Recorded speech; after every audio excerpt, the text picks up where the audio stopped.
If you are open and receptive to an energy activation, then say yes.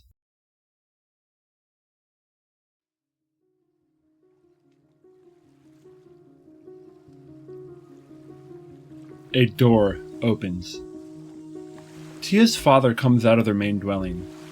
He gathers with other members of the tribe, for today they all will be building a new home for a couple in their neighborhood. It is a great communal effort that is made easy, as all members have a loving part and a gift to offer, assisting in the creation of the home for their loved ones. We live in complete unison with Mother Gaia in all facets, and this is reflected in our housing. We do not live in mud huts. The couple, Amara and Daniel, hold the vision of their ideal home in their mind's eyes. They telepathically share this vision with the surrounding trees in the area where their dwelling will be. Offerings are made to the trees, while honoring them.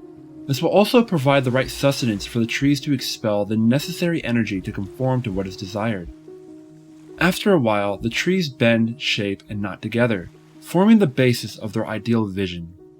Their home will be large and have more than enough space for them in anything they desire to do with the space.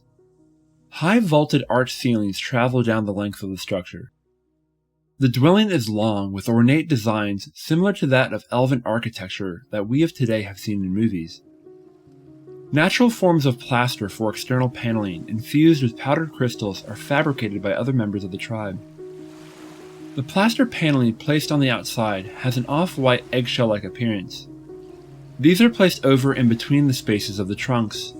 Between the branches are specifically measured and shaped glass and crystal. The trees grow to fit the molding, perfectly insulating the home fully. Houses can be formed by the surrounding area. Telepathically communicating with the trees, they willingly bend and twist into form, shaping the skeleton of the houses.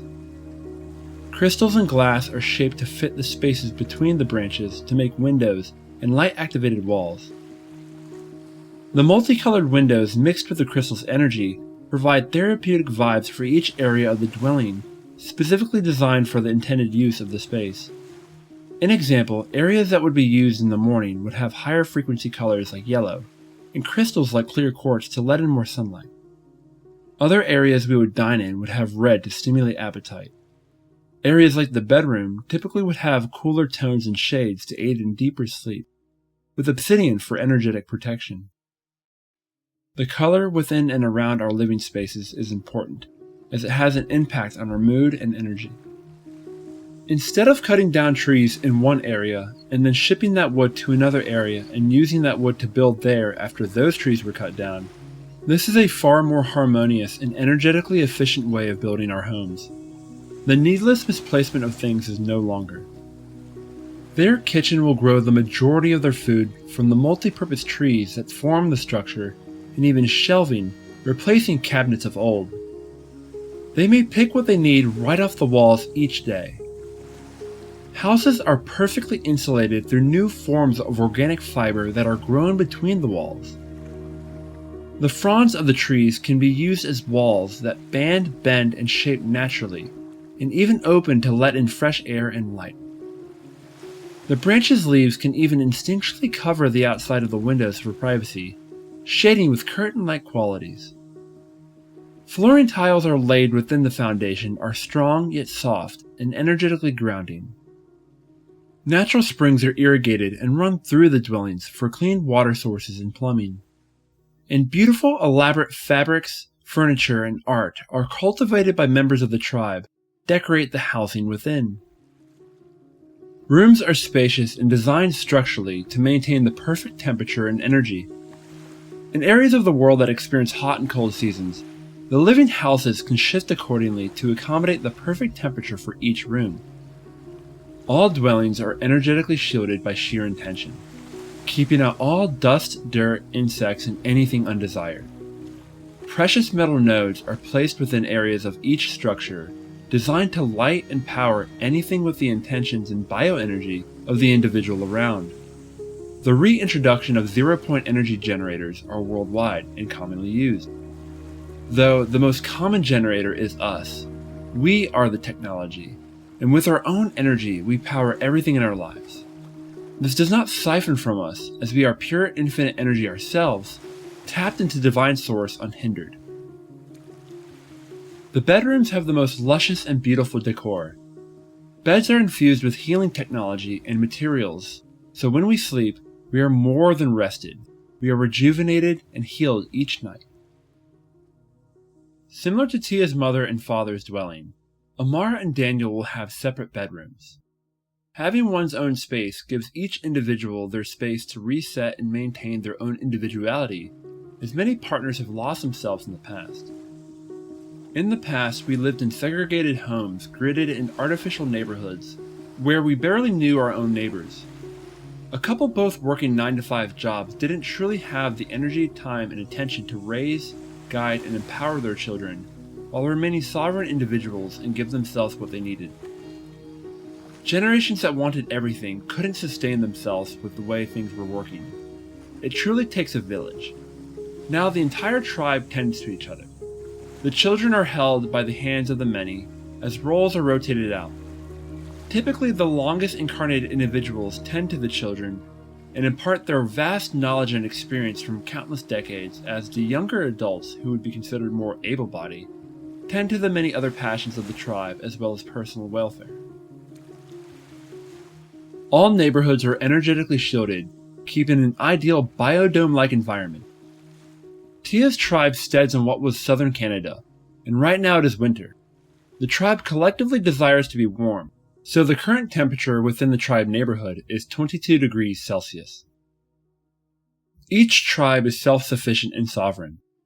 At this moment, all governments, borders, and countries have dissolved, leaving a world of free tribes and communities. Soul tribe communities are arranged by soul connection, and each tribe member of the same branch of souls has everyone they would ever need to live sustainably and efficiently. Soul tribes can range from less than 10 to hundreds of individuals. Each tribe has a soulmate whose integral and dharmic passions specialize in the needs and desires of the tribe, as there is never a void of a role. It works out perfectly as designed by the higher selves of the soul group. In larger city-like communities, everything is art, beauty, and wonder, where everything we create coexists with nature. Organically shaped structures that reach high, covered artistically with plants, trees, and flowers. The gardens of each soul tribe are typically central to the geometry of the neighborhood. Neighborhoods can be designed and arranged in a geometrical pattern for energetic congruency. A single tribe can span up to dozens of kilometers.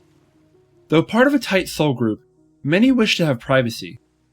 Even close dwellings can be shrouded in beautiful foliage for privacy and barriers that almost seamlessly blend with the surrounding environments.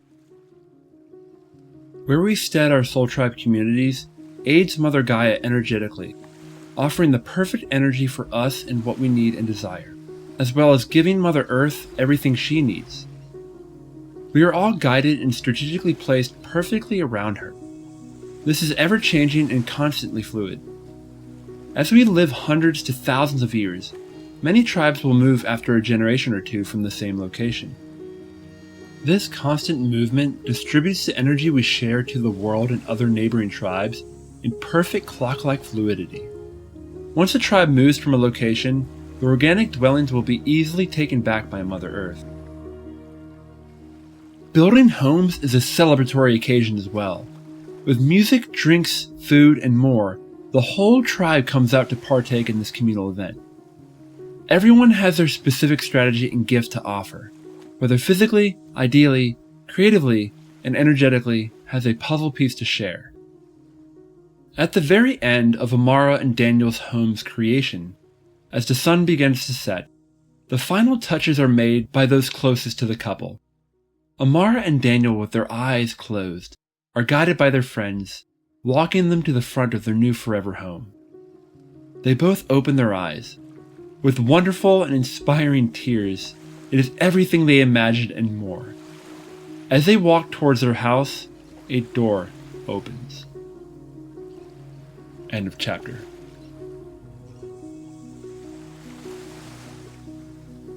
Okay. So I am sealing this energy activation in. Disconnecting, pulling my energy back. Giving thanks to all that had a part to play. So be it, and so it is. It is done. Thank you for watching and listening. MC Warrior of the Light out.